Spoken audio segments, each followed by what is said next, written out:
ಮಾಡಿದವರು ಯಾರು? ರೆವಿನ್ಯೂ ಅಧಿಕಾರಿಗಳು. ಸರಿತಾನೆ? ರೆವಿನ್ಯೂ ಅಧಿಕಾರಿಗಳ ಕಂಪ್ಲೇಂಟ್ ಮೇಲೆ FIR ಹಾಕಿದ್ದಾರೆ. SP ಅವರು ಹೇಳ್ತಾರೆ, ಈ ಇವತ್ತು ನಡೆದಂತ ಎಲ್ಲ ಘಟನೆಗಳನ್ನ ನಾನು DC ಅವರ ಗಮನಕ್ಕೆ ತರ್ತಾನೆ. ಅವರೇನು ಸೂಚನೆ ಕೊಡ್ತಾರೋ ಅದರ ಮೇಲೆ ನಾನು ಕಾನೂನು ಮುಂದುವರಿಸ್ತೇನೆ ಅಂತ ಹೇಳಿದ್ದಾರೆ. ಆಸ್ಪತ್ರೆಯಲ್ಲಿ ಮಲಗುವಂತ ಯಾರಿಗೂ ಏಟೇನು ಬಿದ್ದಿಲ್ಲ.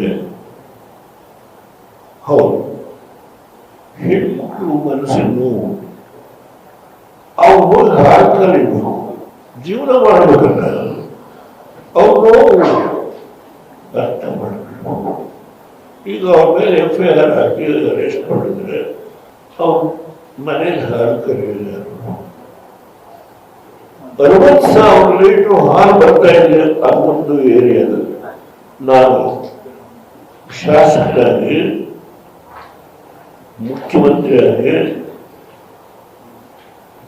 ಆ ಕ್ಷೇತ್ರ ಅಭಿವೃದ್ಧಿ ನನಗೆ ಯಾರು ಕೆಲಸ ಮಾಡಿದ್ದೀನಿ. ಈ ಹೋರಾಟ ಮಾಡ್ತಕ್ಕಂಥದ್ರಲ್ಲಿ ನಾನು ದುಡ್ಕೋದಿಲ್ಲ. ನಾನು ಮುಖ್ಯಮಂತ್ರಿಗಳಿಗೆ ಕಾಗದ ಬರೆದಿರೋದು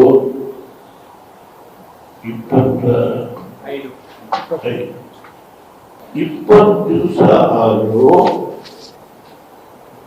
ಕನಿಷ್ಠ ಪ್ರಮಾಣ ನಿಮ್ ಕಾಗದ ತರಬೇಡಿ ಅಂತ ಹೇಳಿ ಒಂದು ಎಂಡಾರ್ಸ್ಮೆಂಟ್ ಅಂತ ಹಿಂಬರಣ ಅಂತ ಹೇಳಿದ್ರು. ಎಂಡಾರ್ಸ್ಮೆಂಟ್ ಕೊಡ್ಲಿಲ್ಲ ನನಗೆ. ನಾನು ಒಬ್ಬ ರೈತನ ಮಗ, ನನಗೆ ಯಾವ ಅಧಿಕಾರ ಇಲ್ಲ. ಈಗ ನಾನು ಮುಖ್ಯಮಂತ್ರಿನೂ ಅಲ್ಲ, ಪ್ರಧಾನಮಂತ್ರಿನೂ ಅಲ್ಲ, ಲೋಕಸಭಾ ಸದಸ್ಯನೂ ಅಲ್ಲ, ರಾಜ್ಯಸಭಾ ಸದಸ್ಯರು. ಆದ್ರೆ ಒಬ್ಬ ರೈತನ ಮಗನಾಗಿ ನಾನು ಪತ್ರ ಬರೆದು ಒಂದು ಎಂಡಾರ್ಸ್ಮೆಂಟ್ ಕೊಡುವ ಸೌಜನ್ಯತೆ. ಹಿಂದೆ ಕುಮಾರಸ್ವಾಮಿ ಅವರು ಪ್ರಯತ್ನ ಮಾಡಿದಾಗ ನೀವು ಮಾಡಬಾರ್ದು ಅಂತ ಕಾಂಗ್ರೆಸ್ನವರೇ ಹೋರಾಟ ಮಾಡಿದ್ರಿ, ಅಸೆಂಬ್ಲಿ ಒಳಗೆ ಚರ್ಚೆ ಮಾಡಿದ್ರಿ. ಅದರಲ್ಲಿ ಹಿರಿಯ ಮುಖಂಡಗಳು ಕೂಡ ಭಾಗವಹಿಸಿದ್ದಾರೆ. ಅದ್ರ ಬಗ್ಗೆ ಸತ್ಯ ಸಂಶೋಧನಾ ಸಮಿತಿಯಿಂದ ಕೂಡ ಮಾಡಿದ್ರೆ ನಿಮ್ಮ ಪಾರ್ಟಿಯಿಂದ.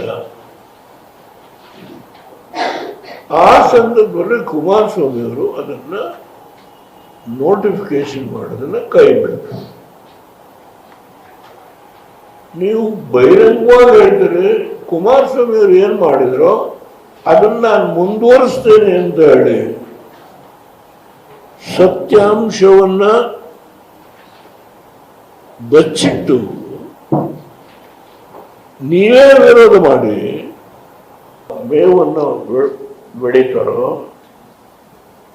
ಸಣ್ಣ ಸಣ್ಣ ಹಿಡಿದ್ರೆ 2,555 1ರಿಂದ 5 ಗುಂಟೆ, 10ರಿಂದ 20 ಗುಂಟೆ 1,657, 20ರಿಂದ 40 ಗುಂಟೆ 2,250 ಲೆಕ್ಕ ಕುಟುಂಬಗಳು. ಇದನ್ನ ನೀವು ನೋಡಿದ್ರೆ ಅರ್ಥ ಆಗುತ್ತೆ ರೈತರು ಹೇಗೆ ಜೀವನ ಮಾಡ್ತಾ ಇದ್ದಾರೆ. ಅವ್ರನ್ನ ಎಲ್ಲಿ ಕಳಿಸ್ತೀರಿ ನೀವು? ಎಲ್ಲಿ ಕಳಿಸ್ತೀರಿ ನೀವು? ತಡೆದಿದ್ದಾರೆ, ಜೀಪ್ ಕಲ್ಲು ಹೊಡೆದ್ರು. ನಾನು ಆ ಪ್ರಚೋದನೆಗೆ ಕಾರಣ ಯಾರು?